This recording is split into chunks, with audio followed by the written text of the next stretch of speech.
what it is. Binge goes on with vlog number 11.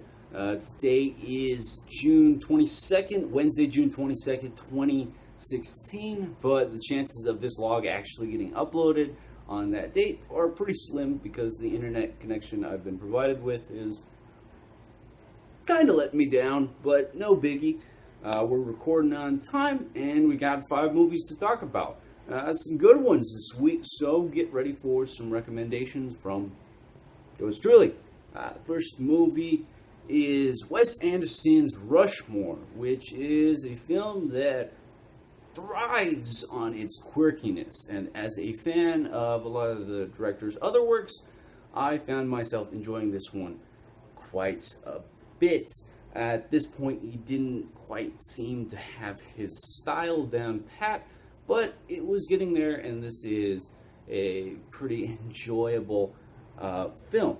While it's rarely laugh out loud funny, it's very whimsical and intelligently humorous throughout. It's got some awkward moments, some moments that fell flat, and the story itself isn't up to the standard of its execution, but it's still a good movie. Solid addition to the Wes Anderson catalog. If you like his other films, you're gonna like this one. The Gift is a decent thriller from Joel Edgerton, playing all kinds of positions on this one. It's not especially ambitious.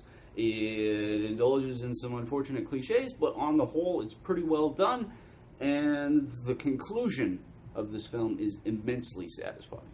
So, going with a 7 out of 10. The only movie that actor Charles Laughton of Spartacus and Witness for the Prosecution notoriety ever directed was The Night of the Hunter, and that is a darn shame because this movie is fantastic. There are some bugs here and there, some off-kilter elements that you can expect from a first-time director.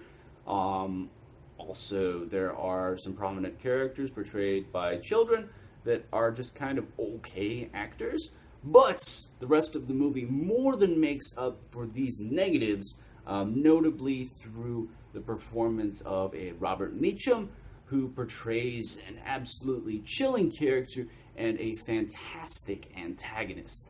Otherwise, Laughton seems to really understand good shot composition, cinematography, and the movie is indisputably entertaining.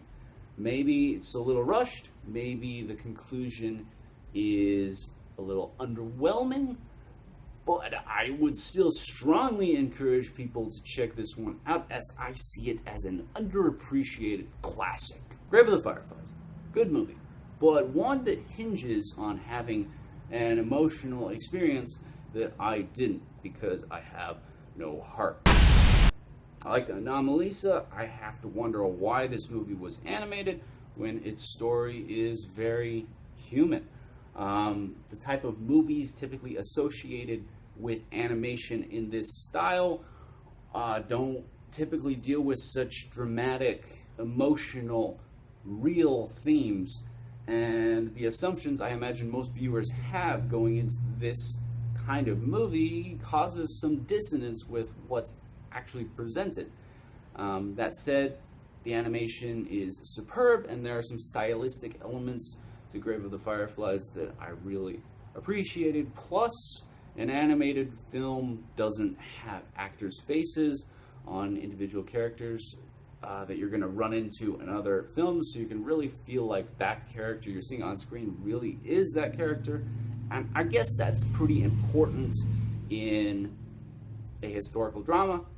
So I give this movie more of a pass than Anomalisa. Grave of the Fireflies is like a much better executed version of The Boy in the Striped Pajamas, where essentially the whole film is directed at hitting you with this one super powerful emotional scene that the entire film is essentially building to.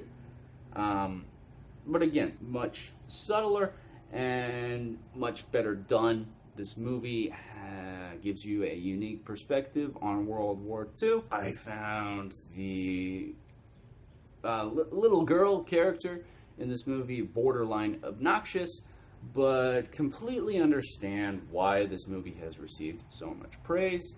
If you're a fan of maybe The Pianist or Life is Beautiful, then you should definitely check this one out.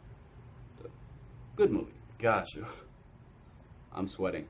This is humid. Not used to this. It's doing weird stuff to my hair. Closing out with Shaun the Sheep movie, which is fully enjoyable and oh so impressive a film.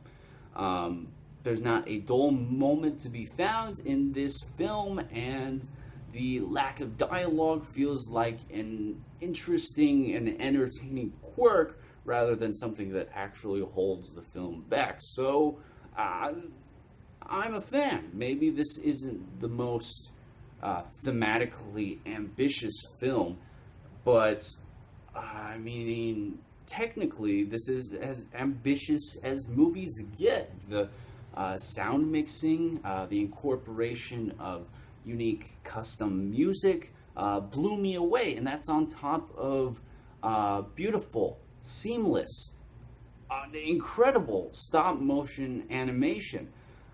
So I'm going with a 8 out of 10 on this one, and a strong recommendation to anyone that can appreciate a fun, intricate PG film that just so happens to be one of the best movies of 2015, at least considering the pool of films that I have seen so far. And that's log 11. Thanks for watching this. As always, more on the way. Sorry that this is more than likely going to get uploaded late. The binge goes on, but for now, I'm afraid this is